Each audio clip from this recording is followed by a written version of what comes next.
All right, news and notes. Russell Wilson's going to start. Brock Purdy could miss this week's game with shoulder and toe issues. Mac Jones is the backup for the 49ers. The Eagles acquired Tank Bigsby for 5th and 6th round picks. Dave, let's talk about this. What do you think the impact is here? They're saying it's because they want Bigsby to return kicks, and I'm sure that's part of it. We don't know how serious the Will Shipley injury is. We don't know how this team feels about A.J. Dillon. I sure as hell hope it's not something wrong with Saquon. I think Saquon's okay. I don't mean to get anybody flustered. No, they were trying to do this before the season started. Okay, well then it's perfect. So he's going to be a backup in Philadelphia. You can use him as a handcuff for Saquon Barkley. If you drafted him, carry him for a week, see what happens, or move on from him and go get one of the guys that we've already talked about who will probably be more likely to start for you in the short term anyway. They were trying to add to the before you drop him, though, because Dave's right. But before you drop him, just reach out to the Barkley manager and say, "Hey, you're end of bench guy or whatever. If there's someone you like, maybe make a trade." All right. So 2 questions. One, who's the handcuff for Saquon Barkley? That if you had Barkley, who would you pick up? I would say if he got injured in practice this week, it would be A.J. Dillon. Long term is Tank Bigsby. Oh wow, not Shipley. And well, if Shipley's hurt, then that's why. ETN. Just so you know, from what I was told, they were looking to add depth to their backfield before this. I don't know if that was a Shipley thing or if it was a Dillon thing or both, or just looking to add more talent. You know how Howie Roseman operates. Like, he's never going to just rest on what he has. So I'm sure it's just a combination of Shipley hurt. They had made calls to the Jacksonville previously for Bigsby and were refuted. Do you want me to look up what the rostership is for Bashal Tutin on Yahoo and ESPN? He's already rostered too high on CBS. Well, he's not, though. I mean, he's what, 71%? Yeah, so, I mean, maybe in some 10-team leagues you'll be able to. Yeah, he'll slip through the cracks in some 12-team leagues. Take a look at Bashal Tutin. And the other thing is, if you're playing on CBS and you just go to the players page and the stats page, it's going to sort it by projections. Tutin might, for all I know, have a very low projection. He barely played in week 1.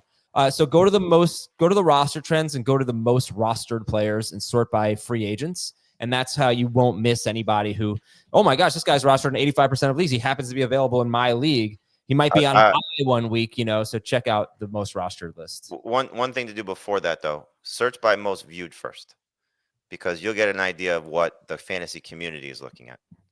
And so, yes, you're right, Adam. You might see some of these guys that have high roster percentages, but you'll see all the buzzworthy names first. All right. It's 43% available on Yahoo, 58% on ESPN for Bashal Tutin. I would prioritize that guy as a long-term stash. But not over Judkins, would you? Not over Judkins. They're the same type of deal, a long-term stash, but Judkins has the much clearer path. All right, we'll talk about ETN tomorrow because ETN really looked, I thought, terrific in week 1. Super fast. Had a huge game against what was like the worst run defense in football last year. All right, San Francisco signed Kendrick Bourne for you deep leaguers. Jauan Jennings has the shoulder injury. Don't know about his status right now. George Kittle's going to be out a few weeks. DJ Moore left in the 4th quarter, but he came back and then he fumbled and might have cost people a matchup on the last play of the game. I did get a text from somebody that said I lost by 1 because of the DJ Moore fumble. Mm-hmm. That's so crushing. And he was wide open for a touchdown, and Caleb missed him. Xavier Worthy being called day to day. We're not necessarily buying that, but he has the dislocated shoulder, so we still don't know the route they're going to take with Worthy. Could be short term, could be long term. Drake London day to day with a shoulder sprain, and the Lions said Isaac Tesla will be used more going forward. He played 3 snaps and he made a ridiculous touchdown catch. Evan Ingram's got was it knee, high ankle, knee? I think it's knee. Yeah. Oh, all right. It was in his leg, so we don't know his status for week 2. I thought I heard on the broadcast that he had his helmet and was ready to go back in. The injury happened late in the 4th quarter, but he never went back in.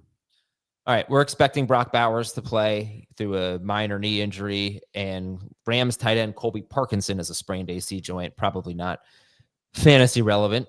There was a fantasy relevant, and just in case we don't get to it, one thing I noticed is that Austin Hooper for the New England Patriots had a 17% route participation rate. Last year, he had a 45% route participation rate. And I think it was one of the things that really held Hunter Henry back from being consistent. I thought that was a pretty interesting note that Austin Hooper barely ran any routes yesterday or Sunday. And Henry is actually 59% rostered. So he's not the, most available player, but you know what this is, Adam, right? For It's the year Henry, of the tight end.